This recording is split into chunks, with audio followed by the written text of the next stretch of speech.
dia, queridos irmãos, paz e alegria a todos. Hoje, segunda-feira, dia 22 de dezembro, meditamos o Magnificat, o Evangelho de Lucas, no capítulo 1, versículo 46 e 56. A Igreja nos convida a nos alegrar com Maria e nos preparar para o Natal que está chegando. Daqui a 2 dias, já nos preparamos para a vigília do Natal. É preciso que o nosso coração esteja aberto como o coração de Maria para acolher Jesus. Meu espírito se alegra imensamente em Deus.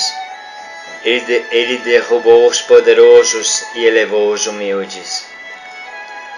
Uma alegria contagiosa se irradia destas primeiras páginas de Lucas, que contam o nascimento de Jesus. Precisamos ler e refletir, meditar com calma, porque cada palavra vale ouro. Hoje refletimos sobre o cântico de Maria, que nos faz entender como era o seu coração, suas vibrações interiores. Maria é pequena e humilde. Essa sua pobreza interior e exterior lhe permite de abraçar a Deus com todo o seu ser. Ela não segura nada nos braços, então pode abraçar e apertar Deus com todas as forças, porque nada se interpõe. No mesmo tempo, Maria lança um alerta fortíssimo contra os ricos por dentro e por fora. Isto é, os ricos por dentro são os soberbos, e contra os ricos por fora, que são os poderosos desse mundo. Por qual caminho Maria está nos chamando? Vamos agora nos colocar na escuta do Evangelho de Lucas. O Senhor esteja convosco, Ele está no meio de nós.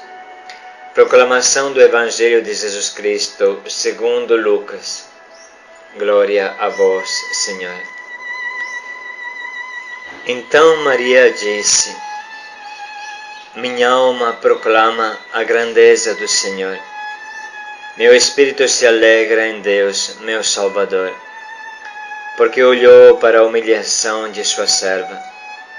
Doravante, todas as gerações me felicitarão, porque o Todo-Poderoso realizou grandes obras em meu favor, e seu nome é santo. Sua misericórdia chega aos que o temem de geração em geração. Ele realiza proezas com seu braço, dispersa os soberbos de coração, derruba do trono os poderosos e eleva os humildes. Aos famintos enche de bens e despede os ricos de mãos vazias. Socorre Israel, seu servo, lembrando-se de sua misericórdia, conforme prometera aos nossos pais, em favor de Abraão e de sua descendência para sempre. Maria ficou 3 meses com Isabel e depois voltou para casa. Palavra da salvação. Glória a vós, Senhor. Então, irmãos, vamos agora meditar juntos e escutar profundamente o que este trecho da Palavra de Deus fala ao nosso coração. O Natal irradia uma alegria contagiosa. A força que criou o mundo, pela qual tudo foi feito, está no nosso meio. O Evangelho da infância de Lucas, que conta a infância e o nascimento de Jesus, é o Evangelho da alegria. A alegria brota atrás de cada palavra, de cada linha, se percebe esta alegria imensa, porque a alegria do universo, a felicidade do universo, Deus, Ele vive no nosso meio. E se a alegria de Deus está no nosso meio, a alegria todo-poderosa, o que é a nossa migalha de tristeza, de desânimo, se nós conseguimos abraçar Deus no nosso coração. É muito bonito enxergar e perceber, sublinhar até toda vez que aparece a palavra alegria nestes primeiros capítulos de Lucas. E em segundo lugar, nós podemos analisar uma coisa importante. Maria fala com a Bíblia na boca.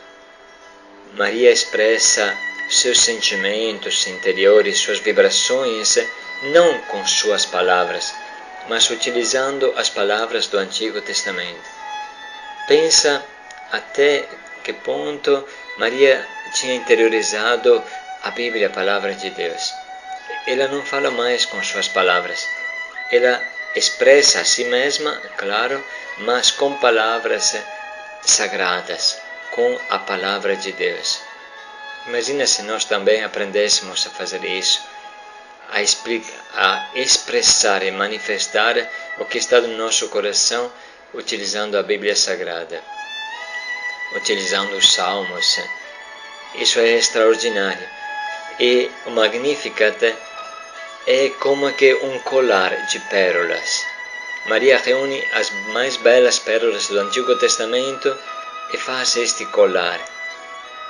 E se expressa desta forma. Eu queria dar alguns exemplos para entender.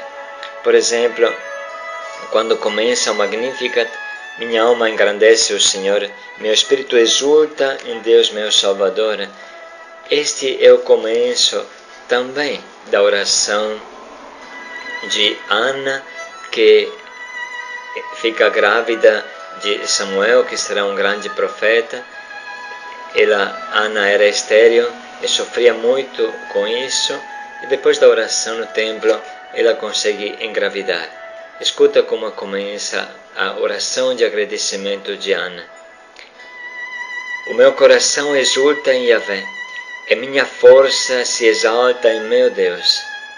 Percebe? Minha alma engrandece o Senhor. São as mesmas palavras. Maria usa as palavras de Ana, do Antigo Testamento.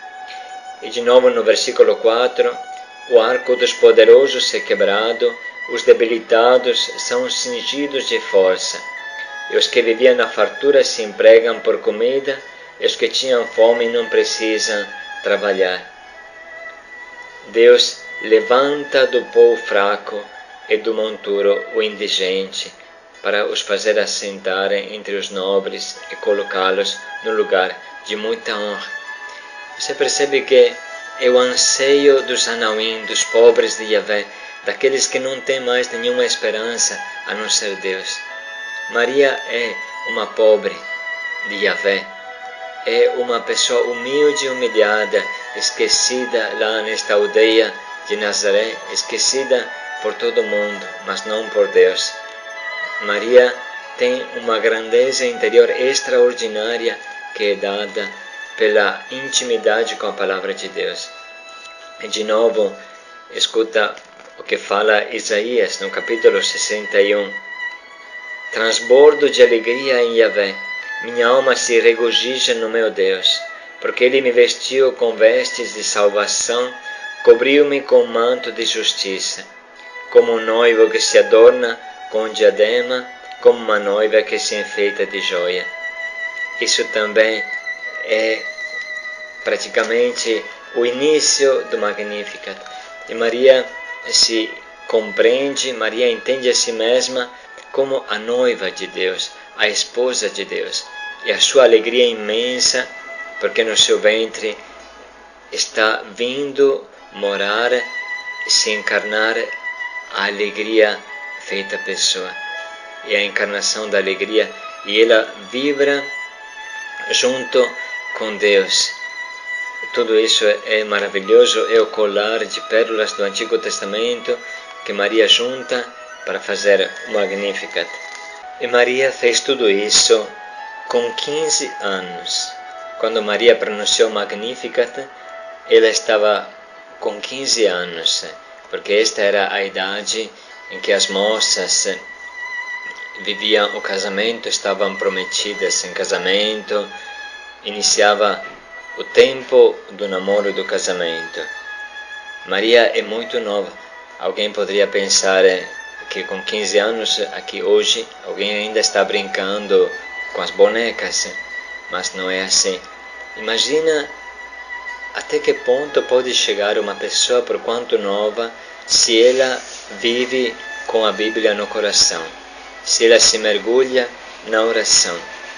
Maria é realmente esta pobre que o Magnificat canta solenemente.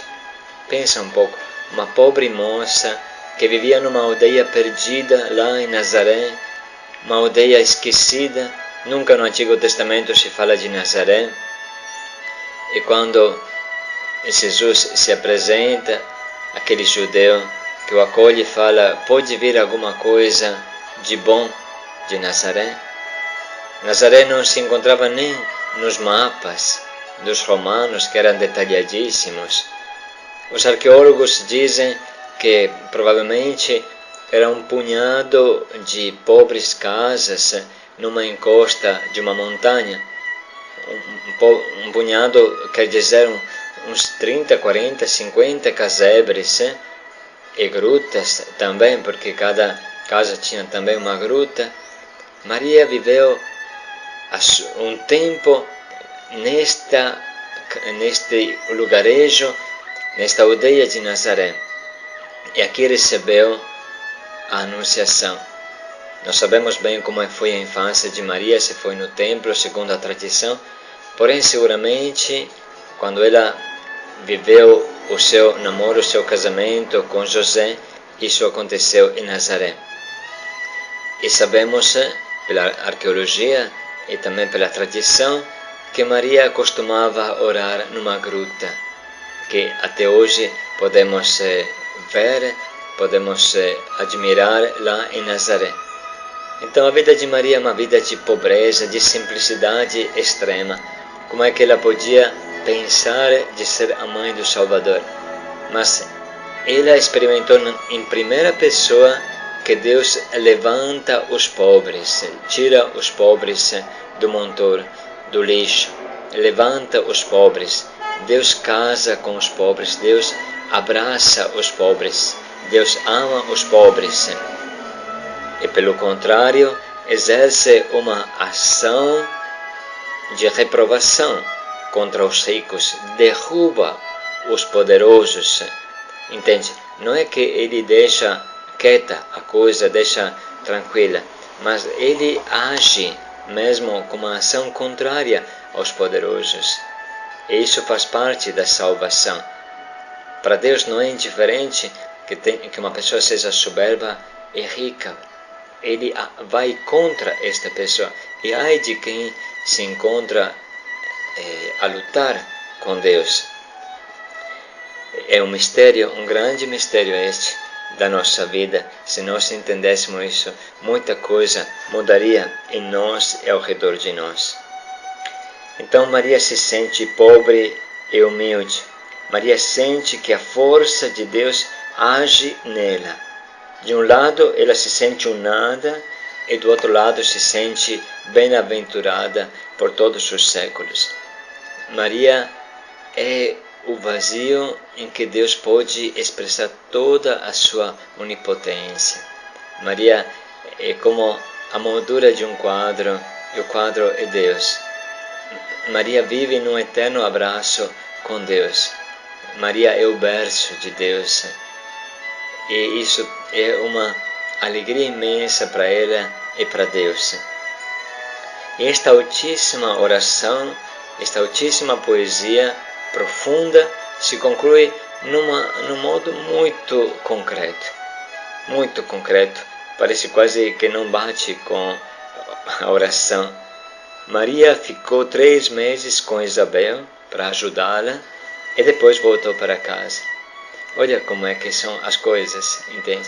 A mais alta oração, ela desemboca no amor concreto, na ajuda concreta aos irmãos. Porque é a mesma coisa, amor é a oração e amor é a ajuda concreta. Sujar as mãos, arregaçar as mangas. Maria também estava grávida e enfrentava as dificuldades de uma gravidez, mas ela não se preocupa consigo mesma, ela ajuda a sua prima que precisa. Então, irmãos, que seja para nós hoje também um dia de intimidade com Deus, a intimidade de Maria. Pensa um pouco na viagem que Maria fez de Nazaré até Aincarim, perto de Jerusalém, Aincarim, onde morava Isabel. Pode ser que levou uma semana. Quantas coisas ela meditou no coração. Sem dúvida, o Magnificat é também fruto desta viagem, que é mais um retiro do que uma viagem. É intimidade com Deus. Que nós hoje possamos viver esta intimidade profunda com Deus e com a palavra. E possamos viver este amor concreto aos irmãos, arregaçar as mangas, sujar as mãos, nos colocar a serviço mesmo. E por este caminho nós chegaremos ao Natal. Paz e alegria, meus irmãos, a todos vocês. Como é bom, queridos irmãos, poder aprender de Maria, nossa mãe. Ela, com esse canto maravilhoso do Magnífica, nos ensina como estar com Deus, como estar perto de Deus. Sentir que Deus nos chama a esse caminho de pobreza, nos chama a esse caminho de humildade profunda, nos chama a ter essa intimidade com a sua palavra, para que esse amor aos pobres seja forte em nós e que se torne algo concreto, como dizia Padre João Pedro, porque o amor não é feito de palavras, mas feito de atitudes. Um amor que denuncia a ação dos poderosos e que põe no chão aquilo que não é humildade, aquilo que não é força mesmo real do amor. Peçamos a Maria, a nossa mãe querida, que nos ensine a amar com a palavra, com a vivência da palavra, que torna o nosso amor em atos concretos. Isso é muito forte para a nossa vida, é muito importante para o nosso caminho de entrega a Deus, de cristãos que verdadeiramente amam. É muito importante viver isso e ter essa consciência forte de que o caminho da pobreza é o caminho do amor, de um amor que se traduz com as mãos, com os gestos, com o olhar, de um amor que se torna concreto. É tão bonito perceber isso aqui no Haiti, como Deus nos dá a graça de poder, a partir da sua palavra, a partir da experiência profunda de oração com Deus, traduzir este amor aos pobres, em gestos concretos, em estar ao lado dos irmãos, em poder servi-los, principalmente aqueles que mais sofrem. Quantas situações aqui no dia a dia nós encontramos de crianças, de mães, de adultos, que precisam sentir esse amor. Quantos deles dizem para nós sentir o amor de Deus através da tua ajuda, através do seu estar comigo no meu sofrimento. É muito importante sentir isso. Ontem mesmo um jovem dizia, um jovem que está conosco no nosso barraco, o Evens, ele dizia que o coração dele parte, né, vai, como dizer, se quebra se a gente não estiver mais aqui, porque a nossa presença junto a eles ensina eles a viver e a ter uma vida nova, a perceber que a vida não é aquilo que é só busca das coisas materiais, não, mas a vida é principalmente essa vida de estar juntos, de poder fazer o bem juntos, de poder olhar aqueles que necessitam, como por exemplo as crianças do projeto de renda que esses jovens estão apadrinhando com o seu trabalho da venda do espaguete, né? São 10 crianças que eles acolheram aqui no centro, que nós acolhemos no centro, através da ajuda que eles estão dando com a sua venda de espaguete. Um menino de 8 anos, entre esses 10, é uma criança deficiente. E foi justamente um jovem que trouxe essa criança e mostrou para os missionários e falou: esse menino nós precisamos cuidar dele e ajudar, porque ele nunca teve uma escola, ele nunca pôde fazer nada, nunca pôde estudar. Vamos dar uma chance e cuidar dele. Isso é muito bonito, perceber como Deus age no coração a partir da pequenez, a partir da nossa intimidade com a palavra de Deus. Façamos essa experiência hoje, buscando viver concretamente esse amor, a partir da palavra, a partir dessa vida de pobreza, buscando sentir este contato forte com Maria. Que ela, nossa mãe querida e nossa fundadora, nos ajude a viver essa experiência de alegria e de entrega que provém do Natal. Paz e alegria a todos.